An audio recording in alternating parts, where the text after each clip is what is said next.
So I'm going to talk about a little bit of international work cultures and adapting.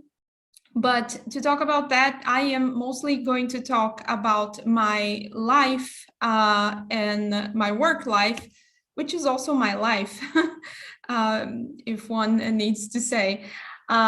So I started medical school in Brazil 2001, and this was my first cultural change and experience, being able to see how the public sector in the healthcare worked in Brazil, as most of the medical students in Brazil come from middle or upper middle class, and they usually have access just to the private sector. So this was my first change. I had the idea of doing something abroad, and then I started late in medical school to go through the process of the ECFMG to validate my diploma in the US. So late in medical school, I took the step one. Back then, there were only some blogs, and the community to make me understand the process was scarce, and I got a little bit of help from colleagues that went through the process and through my university. So my first experience was as a sub-internship, and with the help of who was going to be later my residency director. This was me in medical school, and I did a sub-internship at Hopkins, and this was a very important experience to me. It taught me different concepts that I could not find in Brazil. At this time, the whole American system was new to me, but I did not, then I was a 5-week sub-internship. I didn't have time to learn about that, but I learned a little bit about mentorship, and it was the first time that I saw female orthopedic residents. I already knew that I liked orthopedics and I wanted to do that, but it was the first time that I had that experience. I didn't have a mentor then. Nobody told me that medical students were not supposed to have like long coats, or medical students were not supposed to wear sneakers to the clinic. So this was something that I learned myself. Maybe it would be a little bit easier if I had a mentor. Then I came back to Brazil and finished medical school, and the thought of applying to American orthopedic residency was there, but without even knowing what I was getting into.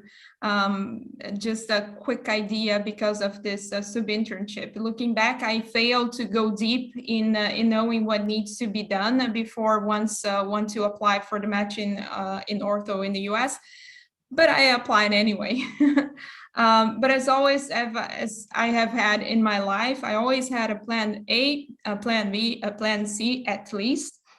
And plan A was getting into residency in Brazil at the place that I wanted to get in, which was the National Institute of Orthopedics in Brazil. And after studying hard, I managed to do that. At the same time, because it was a similar topics, I did the step 2 clinical knowledge. When someone wants to do something abroad and besides what they are already doing, like I was doing residency, time is really a problem. So my 1 week first year residency vacation was, of course, spent doing what it needs to be done. So I went to the US to do the step 2 clinical skills and get the ECFMG certificate, because who needs to rest in their first year of residency, right? And so I did that, and then I applied to the match. Like I said, I didn't have the experience that I needed and a mentor to tell me what to do to apply for the match. So I had I got one interview at Hopkins, the place that I did my sub-internship. And I spent the last couple days that I had for vacation, and I went for an interview. I didn't match that, but I continue my residency in Brazil.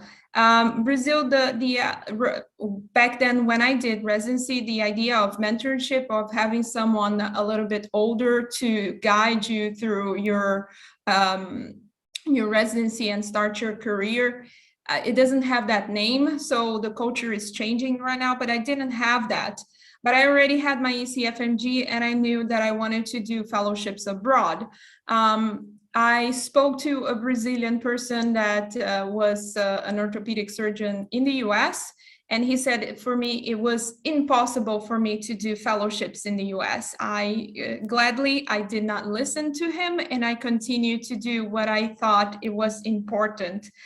So at the end of my residency, I learned about Alex Arcader, who is a peds ortho-oncology Brazilian surgeon that lives and works in the US, and he did residency at the same place that I did. So I reached out to him via email, and I sent my CV, and I said that I wanted to try something there, and he was very, very helpful. That way I got into CHOP, my first fellowship in the US. It was a research fellowship. And then there, a whole new world opened for me. I learned I got Dr. Dormans as a mentor, and I got to know a lot of my colleagues that helped me go through processes and apply to fellowships in the US, things that I never learned before. So I got later on into a peds ortho fellowship at Shriners in Portland, where I got the Dr. Ellen Rainey as a mentor, introduced me to Ruth Jackson Orthopedic Society. It was also very helpful. And through the fellowship match, knowing that after being in the US, I applied for the ortho-oncology match, and then I got into Washington Hospital Center in Washington, D.C., which also was a great place that I learned a lot. Coming back to Brazil, after the ortho-oncology fellowship, I was not happy with the situation. I think the ways that public and the private system, and also with the society, I was not happy there. So I started to look for places that I could work abroad. That takes a lot of time. Research, try to reaching out to people. It's something that it can be very tiring emotionally and mentally. And for 2015, at the end of 2015, I had my first contact with Skåne University Hospital when Anna works. We work together at the same department. I had the first contact with them, and it was my first time in Sweden. I did not speak Swedish. I went there, but I liked the way that they work. I went to several times, of course, during my vacation time, because there was not time available to do that type of stuff. And I started to learn Swedish, and the whole bureaucracy and validation process to validate my diploma in Sweden.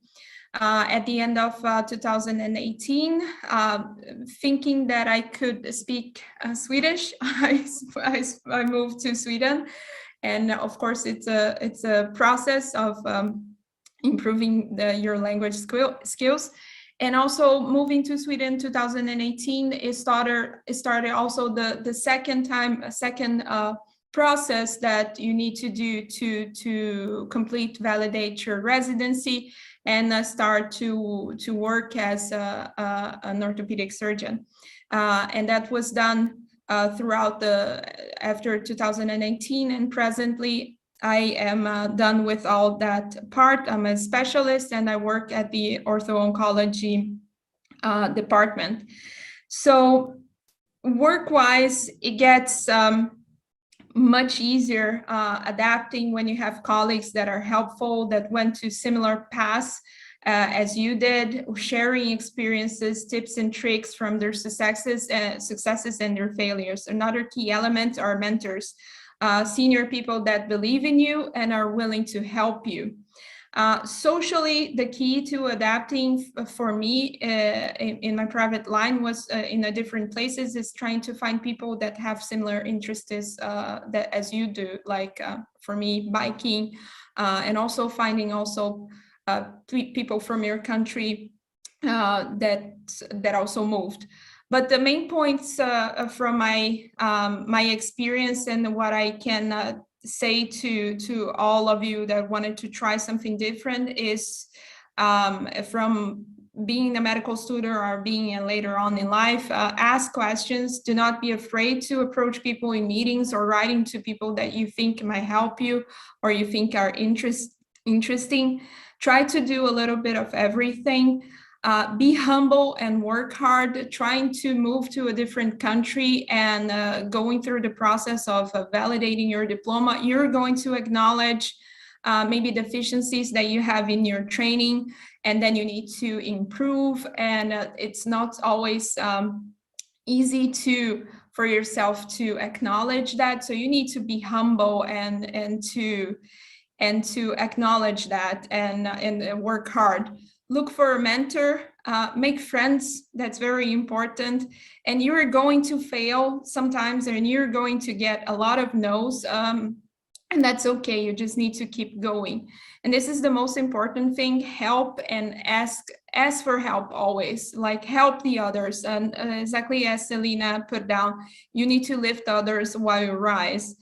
And I would not be able to do that without the support of my husband, that I love and has been with me since medical school, my amazing family in Brazil, and my amazing friends that are with me scattered throughout the globe, and via Zoom meetings we meet, and my new friends that I made also in different places in the world. So that's my talk. Thank you.